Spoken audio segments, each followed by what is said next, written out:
رمضان کے مہینے میں، رمضان کے زمانے میں جو جمعہ آتا ہے تو اس میں دو برکتیں جمع ہو جاتی ہیں. ایک برکت رمضان کی اور دوسری برکت جمعہ کی. رمضان سید الشہور ہے، مہینوں کا سردار، اور جمعہ سید الایام ہے، یعنی دنوں کا سردار. تو یہ دونوں فضیلتیں، دونوں برکتیں جب جمع ہو جائیں رمضان کے جمعے میں تو یقیناً اس کی برکت، اس کا تقدس، اس کی حرمت بڑھ جاتی ہے.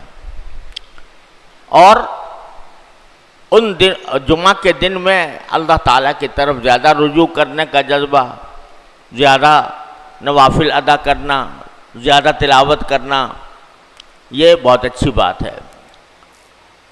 اور آخری جمعہ کی پچھلے اور جمعوں کے علاوہ سے بڑھ کر کوئی الگ امتیاز، الگ خصوصیت نہیں ہے. البتہ یہ ضرور ہے کہ یہ جمعہ اب رمضان کا جمعہ آئندہ اگلے سال تک ہمیں نصیب نہیں ہوگا.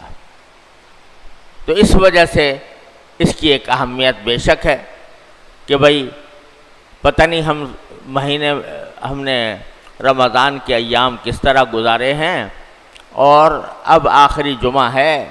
اب یہ آخری رمضان کا جمعہ اب اگلے سال تک نصیب ہونے والا نہیں ہے. اب کون ہے جس کو اگلے سال کا رمضان نصیب ہوگا، کون ہے جس کو نہیں ہوگا، اللہ تعالیٰ ہی بہتر جانتے ہیں. لہذا اس جمعہ کے اندر اگر آدمی اس نقطۂ نظر سے کچھ زیادہ اللہ تعالیٰ کی طرف رجوع کرے، زیادہ نفلیں پڑھے، زیادہ تلاوت کرے تو یہ بڑی اچھی بات ہے.